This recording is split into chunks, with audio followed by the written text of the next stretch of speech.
Hello everyone, welcome back. Micro economics में हमारा topic चल रहा है डिमांड में हम डिमांड का second part law of demand discuss कर रहे थे। प्रीवियस लेक्चर्स में हमने लॉ ऑफ डिमांड का कंसेप्ट डिस्कस किया। बिसाइड्स हमने explanation of law of demand with reference to the satisfaction और यूटिलिटी डिस्कस किया, और उसके बाद फिर हमने डिस्कस किया था why demand curve slopes downward या reasons for law of demand पर बात की थी। फाइन।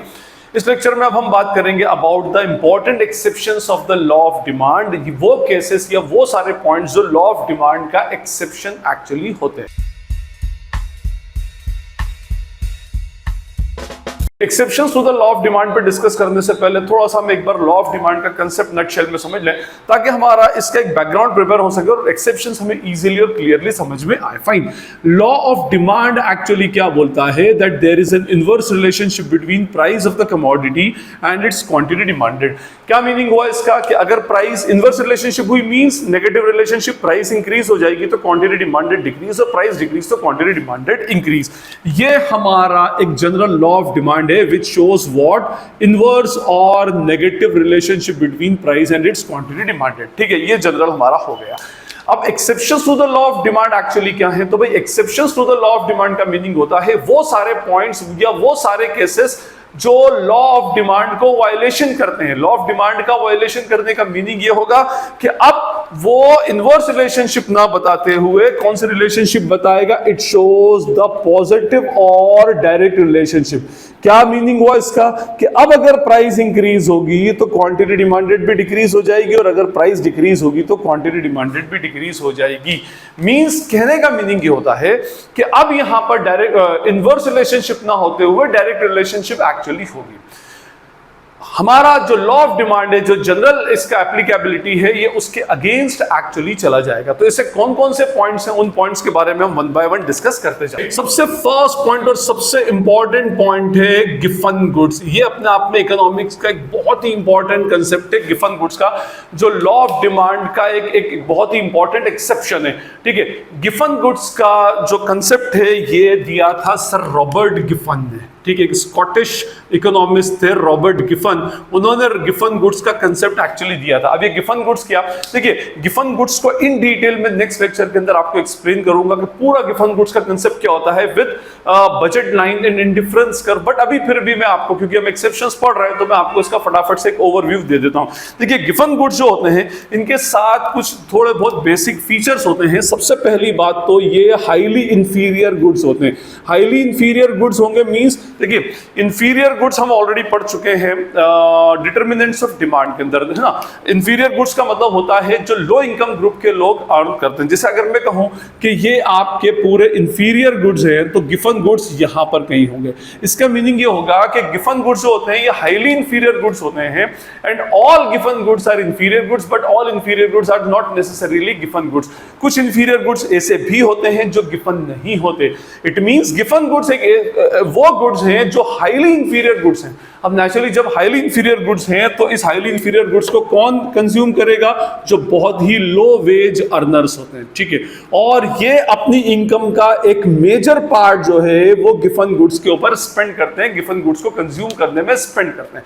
देखिए, उनकी इनकम यूं भी बहुत लिमिटेड होती है, बहुत लिमिटेड भी क्या कहूं, बहुत लो इनकम होती है, तो अपनी इनकम का मेजर पार्ट जो होता है इन्हीं गिवन गुड्स के ऊपर स्पेंड करते हैं। और यूजुअली ये जो गिवन गुड्स होती हैं ये कंज्यूमेबल आइटम्स होती है, मींस खाने पीने की चीज होती है। और वैसे भी देखिए, इंसान as per Maslow's need hierarchy के अकॉर्डिंगली सबसे पहले अपनी बेसिक नीड्स को फुलफिल करता है, मींस खाने पीने की नीड्स को। इंसान सबसे पहले अपनी भूख मिटाएगा, तो उसके अंदर भी अगर एक लो वेज अर्नर है तो उसके लिए लग्जरीज को तो अफोर्ड करने की कोई जगह भी नहीं है, मींस भी। और बल्कि लग्जरीज तो छोड़ दे, आप दूसरी इंफीरियर गुड्स को भी अफोर्ड नहीं कर सकता, तो सबसे हाईली इंफीरियर गुड्स को क्या करता है? वो अपने लिए कंज्यूम करता है, और अपनी इनकम का एक मेजर पार्ट जो होता है वो उस हाईली इंफीरियर गुड्स के ऊपर क्या करेगा? वो स्पेंड करता है। ठीक है, तो पहला ये हाईली इंफीरियर गुड्स है, और अपनी मेजर पार्ट क्या करता है? उस गुड्स के ऊपर वो स्पेंड करता है। तीसरा इसका कंडीशन होना चाहिए, there is no close substitute. No close substitute का मीनिंग होगा कि भाई इस गुड्स का कोई दूसरा क्लोज सब्स्टिट्यूट नहीं होगा। जैसे हमने सब्स्टिट्यूशन इफेक्ट में पढ़ा है कि सब्स्टिट्यूट गुड्स होते हैं, tea and coffee are the substitute goods, चाय नहीं तो coffee, coke and Pepsi are the substitute goods, ठीक है ना, petrol diesel are the substitute goods, means ये इस तरह से वो सब्स्टिट्यूट गुड्स एक्चुअली आपस में चलते हैं। तो इन गिवन गुड्स का कोई क्लोज सब्स्टिट्यूट एक्चुअली नहीं होता, इतनी हाईली इंफीरियर गुड्स होती हैं कि इसका क्लोज सब्स्टिट्यूट उनको नहीं मिलता। देखिए अगर क्लोज सब्स्टिट्यूट मिल जाएगा तो बंदा क्या करता है, इस गिवन गुड्स को छोड़ के उसके सब्स्टिट्यूट गुड्स के ऊपर चला जाता है। और हमें पता है सब्स्टिट्यूशन इफेक्ट में क्या होता है, देखिए सब्स्टिट्यूशन इफेक्ट में मान लीजिए हमारी एक्स गुड्स है और वाई गुड्स है, और अगर वाई की प्राइस कम हो जाएगी तो एक्स का कंजम्पशन अल्टीमेटली कम हो जाएगा, क्योंकि लोग जो होगा वो एक्स से वाई की तरफ डाइवर्ट हो जाएंगे। और अगर वाई की प्राइसेस बढ़ जाती है तो एक्स का क्वांटिटी, एक्स की डिमांड एक्चुअली क्या हो जाएगी, बढ़ जाएगी। इसका मीनिंग क्या होता है, सब्स्टिट्यूशन इफेक्ट जो होता है ये अपने आप में पॉजिटिव सब्स्टिट्यूशन इफेक्ट चलता है, फाइन। दूसरा एक इसके ऊपर जो होता है इनकम इफेक्ट लगता है। देखिए अच्छा, तो मैं ये पहले तो मैं ये बता दूं आपको कि भाई इस गिवन गुड्स का कोई क्लोज सब्स्टिट्यूट एक्चुअली नहीं होता। अगर क्लोज सब्स्टिट्यूट होगा अवेलेबल तो फिर वो गिवन गुड्स नहीं होगी, क्योंकि वहां पर फिर law of demand actually applicable, मतलब उसके ऊपर प्योरली एप्लीकेबल हो जाएगा, एक्सेप्शन नहीं बन पाएगा वो लॉ ऑफ डिमांड का, ठीक है। तो कहने की बात ये कि ये सर रॉबर्ट गिफन ने दिया था हाईली इंफीरियर गुड्स है, और ये मेजर पार्ट जो है बंदा अपनी इनकम का या अपनी जो भी अर्निंग्स होती है, जो भी अपनी एक्सपेंडिचर होता है, जो भी उस स्पेसिफिक चीज के ऊपर खर्च कर रहा है, तो वो बेसिकली अपना मेजर पार्ट उसके ऊपर वो स्पेंड करेगा, और उस स्पेसिफिक प्रोडक्ट का कोई क्लोज सब्स्टिट्यूट एक्चुअली मार्केट के अंदर नहीं होना चाहिए, फाइन। तो क्लोज सब्स्टिट्यूट नहीं होगा तो वो बंदा सब्स्टिट्यूशन इफेक्ट को एक्चुअली इतनी तेजी से, मीन सब्स्टिट्यूशन इफेक्ट उसके ऊपर कंपैरेटिवली लो होगा, ठीक है। दूसरी बात इनकम इफेक्ट जो होता है इसके ऊपर, अब आप देखिए इसके अंदर एक्चुअली क्या था, सर रॉबर्ट गिफन ने ये देखा कि गिफन गुड्स में हमारा लॉ ऑफ डिमांड क्या बोलता है कि अगर किसी स्पेसिफिक कमोडिटी की प्राइस इंक्रीज हो जाती है तो उसकी क्वांटिटी डिमांडेड डिक्रीज हो जाती है, ठीक है। रॉबर्ट गिफन ने ये देखा कि जो लो वेज अर्नर्स हैं, जो मजदूर हैं, उनके लिए जो भी गिवन गुड्स थी, जो हाईली इंफीरियर गुड्स थी, उसने ये चेक किया कि उस स्पेसिफिक कमोडिटी की अगर प्राइस बढ़ जाती है तो लोग उसका कंजम्पशन एक्चुअली बढ़ा देते हैं। कंजम्पशन बढ़ाने के पीछे रीजन ये होता है कि उसका कोई सब्स्टिट्यूट गुड्स नहीं होता, और उनकी जो मेजर पार्ट ऑफ इनकम है उसके ऊपर स्पेंड होती है, ठीक है। और जैसे लेट सपोज फॉर एग्जांपल किसी बंदे की इनकम 1000 रुपीज है, और अगर इस 1000 रुपीज में वो 700 रुपए, मान लो 600 रुपए जो है वो किसी गिवन गुड्स के ऊपर, मान लो लो क्वालिटी राइस या लो क्वालिटी वीट के ऊपर स्पेंड करते हैं, और बचे हुए 400 रुपए जो है वो दूसरी उसके साथ में जो कॉम्प्लीमेंट्री आइटम्स है, अगर हम कहें कि भाई हमारे यहाँ पर रोटी के साथ में दाल हम खाते हैं, रोटी के साथ में कोई वेजिटेबल होगी, तो वो वेजिटेबल या जो दाल होगी उसके ऊपर वो बंदा क्या करता है, स्पेंड करता है। अब देखिए उसको एनर्जी तो ये वीट से ही मिलेगी, उसको काम करने की एनर्जी चाहिए, तो वो वीट से ही एक्चुअली उसको गेन करेगा।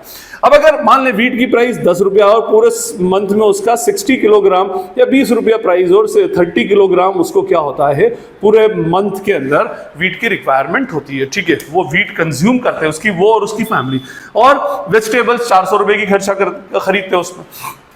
लेकिन याद रखिएगा क्योंकि वो लो वेज अर्नर है, तो वो उसको जो एनर्जी एक्चुअली मिलेगी वो इससे मिलेगी, वीट से, ना कि उसको इससे मिलेगी, फाइन।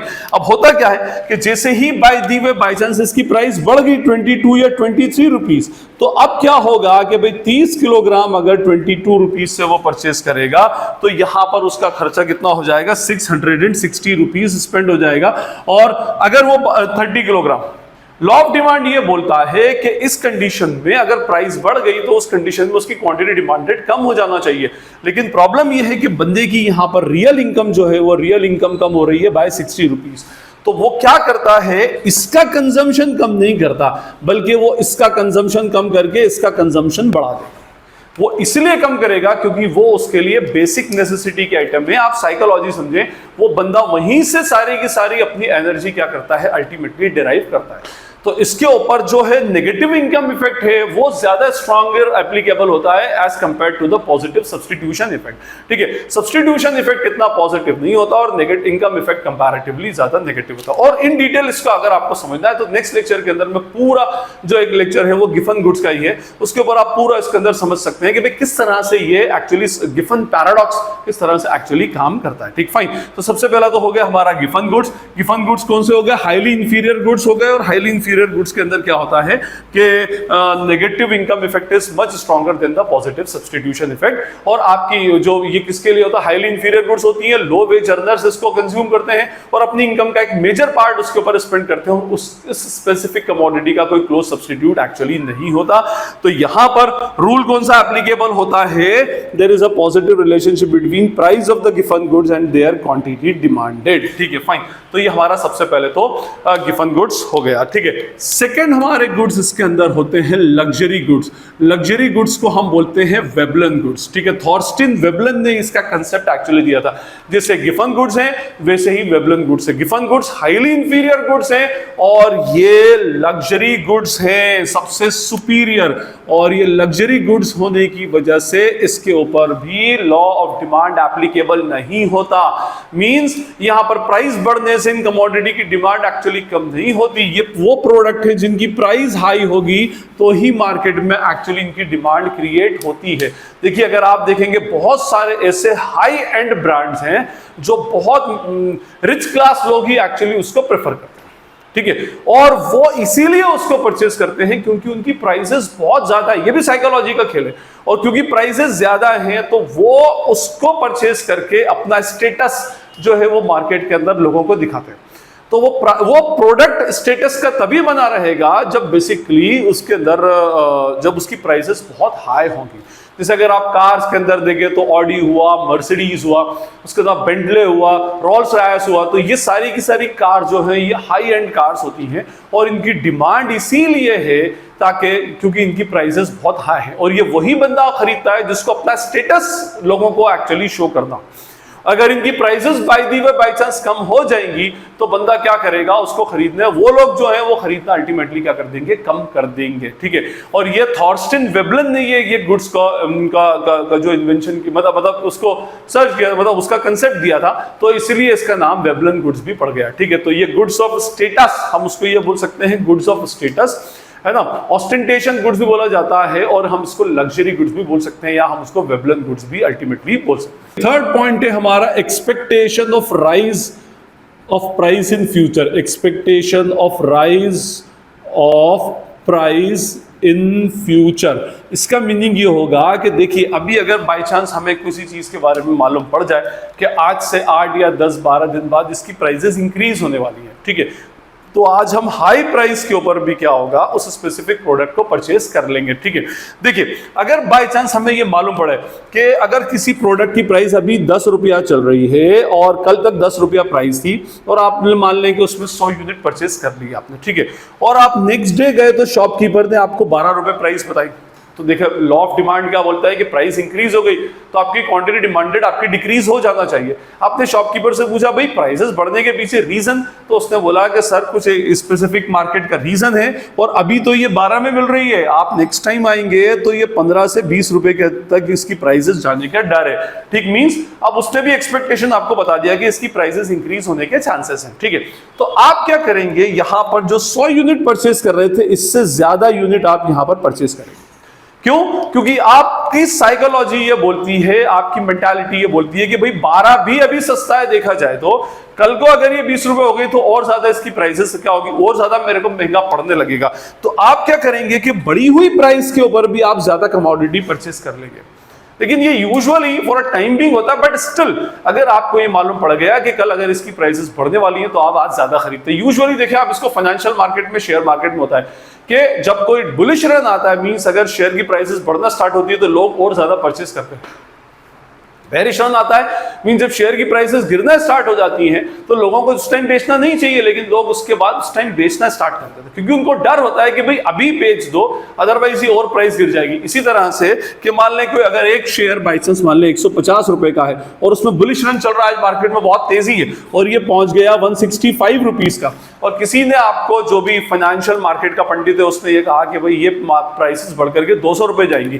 ठीक है, तो आपने जो टारगेट बना रखा था कि भाई 150 में आपने 100 शेयर्स परचेस किए थे, बोले अगर इसकी प्राइस बढ़ने वाली है तो मैं क्या करता हूं, उसको और ज्यादा 200, 150, 200 शेयर्स और आप बाय कर लेंगे, क्योंकि एक्सपेक्टेशन क्या है कि अभी 10, 15, 20 मिनट या आधे घंटे में, या अगर आप थोड़ा सा शॉर्ट टर्म मार्केट मानते हैं 2 मंथ में 3 मंथ में इसकी प्राइसेस बढ़कर के इतनी होने वाली है, तो आप हाई प्राइस के ऊपर भी क्या करेंगे, उस स्पेसिफिक प्रोडक्ट को अल्टीमेटली परचेस करेंगे। ठीक है, फोर्थ पॉइंट इसमें है डेमोन्स्ट्रेशन इफेक्ट। डेमोन्स्ट्रेशन इफेक्ट या मैं कहूं फैशन गुड्स या फैशन रिलेटेड गुड्स। देखिए फैशन रिलेटेड गुड्स का मीनिंग होगा कि जो प्रोडक्ट अभी सबसे ज्यादा ट्रेंड में एक्चुअली चल रहा है। तो देखिए कोई प्रोडक्ट अगर ट्रेंड में होता है तो वो कंपैरेटिवली थोड़ा सा महंगा होता है, और जो प्रोडक्ट आउट ऑफ ट्रेंड चला गया, मींस इसका फैशन चला गया, वो कंपैरेटिवली सस्ता हो जाता है। तो याद रखें कि अगर कोई प्रोडक्ट ट्रेंड में है, कोई एक स्पेसिफिक, जैसे आपने देखा होगा कि भाई कोई डेनिम ले या कोई शर्ट ले या कोई टी शर्ट ले, जो अभी लेटेस्ट ट्रेंड में है उसकी प्राइसेस हमेशा हाई मिलेंगी।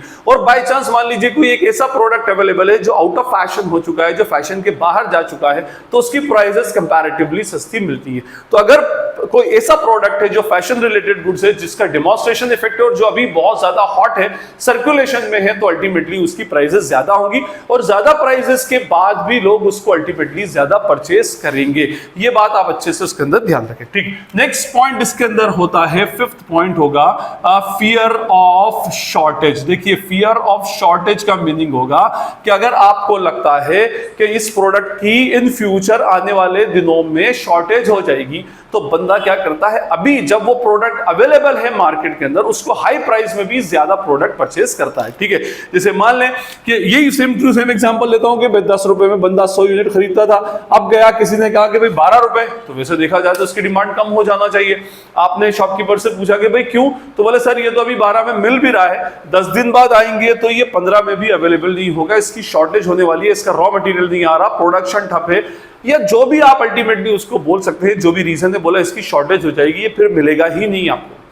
आप इसका 50 रुपए देंगे तो भी अल्टीमेटली नहीं मिलेगा। तो आपको ऐसा लगता है अभी साइकोलॉजी पे इंपैक्ट हुआ सीधे, आपने कहा कि नहीं यार अब इसको 12 रुपए में मैं क्या करूं, 150 या 200 यूनिट परचेस करके रख लेता हूं, ताकि शॉर्टेज के टाइम पर एक्चुअली ये मेरे लिए क्या होगा, यूजफुल हो जाएगा। फाइन, तो हमारा फिफ्थ पॉइंट था कौन सा, फियर ऑफ शॉर्टेज। हमारा सिक्स्थ पॉइंट है इमरजेंसी। अब ये इमरजेंसी जो होती है ना, ये इमरजेंसी एक्चुअली कब होती है, जैसे कोई वॉर हुआ, राइट्स हो गए, या कर्फ्यू लगा हुआ, या कुछ इस तरह से इमरजेंसी आ गई जहां पर प्रोडक्ट की अवेलेबिलिटी कंपैरेटिवली थोड़ी सी डिफिकल्ट हो चुकी है, और आपको प्रोडक्ट मिलना कंपैरेटिवली मुश्किल हो चुका है। और आपने देखा होगा इमरजेंसी में अक्सर लोग क्या होता है, प्रोड्यूसर्स फायदा उठाते हैं और प्रोडक्ट की प्राइसेस इंक्रीज कर देते हैं, और इंक्रीज करने के बाद भी वो प्रोडक्ट जो होता है वो अल्टीमेटली ज्यादा कंज्यूम किया जाता है। इसका मीनिंग ये हुआ कि भाई अगर आपको ऐसा लगता है कि आगे अभी इमरजेंसी चल रही है और ये प्रोडक्ट की अवेलेबिलिटी थोड़ी सी कंपैरेटिवली मुश्किल है, तो उस कंडीशन में आप क्या करते हैं, थोड़ा सा ज्यादा पैसा देकर भी ज्यादा प्रोडक्ट परचेस करते हैं, ताकि आप उसको उठा करके स्टोर कर सकें।